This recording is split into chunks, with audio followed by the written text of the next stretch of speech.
I came upon this really awesome idea while I was in the craft store when I saw these little pieces of confetti.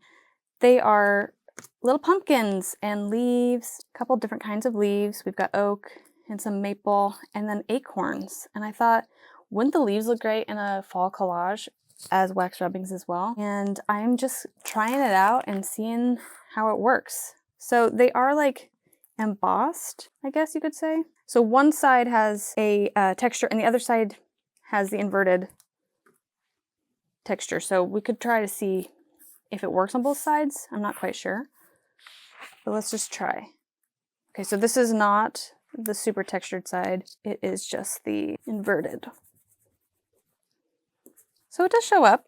Let's try the other way, right next to it, and see if it looks much different. I am having to like pay attention to those details a little bit more on this textured side, but that gives you two different looks. If you're wanting to make a variety of different leaves on the ground or floating through the air from a tree, it's kind of interesting. I want to try it with a brown, a little bit more of a fall tone. This isn't a very dark brown. I kind of like a lot of contrast when I'm working with this because I can come in later and add color if I want with some colored pencils. So I'm not too worried about making them orange, you know, a different bright color at first because I like the contrast. Because otherwise, depending on what collage color of paper you're putting behind this object, it might not show up very well unless there's like this really strong black. It just depends on your style and how you're doing it. But I kind of like doing this a little bit more than something really muted like this. This could be a whole look too. Let's try the acorn. Let's see what we can do with that. Let's do the black first. Let's do the opposite way too, like we did the other one. Let's just see what it does. What I liked about this idea is that there's all sorts of seasonal confetti, metal pieces of confetti with different shapes around the year. So I was thinking about Christmas time and thinking about how they would have maybe holly shaped leaves and things like that, reindeer, little Santa faces or something. So that could be an interesting element you could put in a project that's a collage project as well. Let's do the brown. So that's interesting. I had a hard time getting the crosshatch. And this is like technically the backwards way, but it's coming out better with the crosshatch. So you never know, you just got to play with it and experiment. Let's try a red. Okay, so there's the acorn. Let's try the pumpkin. Let's do black one first. And let's turn it over and see, because I have not experimented with this one quite yet. I like this part of it better, but I like how clear this is, so that's two different ways to do that. So let's do an orange, and then let's do a red. So then I kind of just came in here with some little green, just kind of acted like I knew. You can do whatever you want, where the stem is. And on these ones, I'll show you what it looks like with it being colored in as well. You know what's funny is that in depictions of pumpkins, we generally see it green on top, but when we buy them, I know they're slightly green, but they're usually quite brown because they're older. You know what I haven't done? I'm just thinking about now, because this gets kind of smeary when you're using colored pencils over the crayon. I'm kind of wondering, like, if I was able to line up the object directly under it again, like perfectly, if I could like get a little bit more of that grunge. See, this would be so hard unless I cut it out. Anyway, what I'm trying to say is like getting more of this on top of it, or if I could just do it without it. There we go. You know what I mean?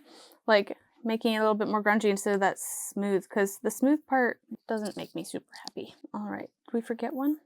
I think we didn't do these leaves. Oop, running into the brown. And that's a thought too, like doing this on purpose and then doing, let's do it in a little bit darker patch, the black over it. So you're not doing the smeary coloring in with colored pencil.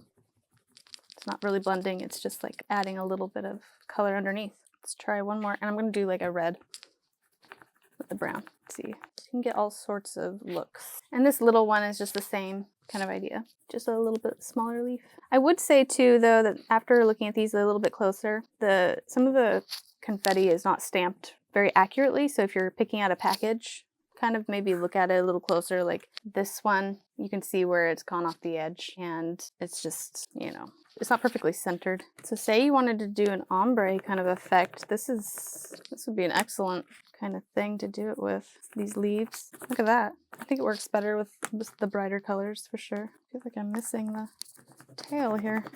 Come on, that's right there. Add a little bit of black. I just go around and I cut a little border.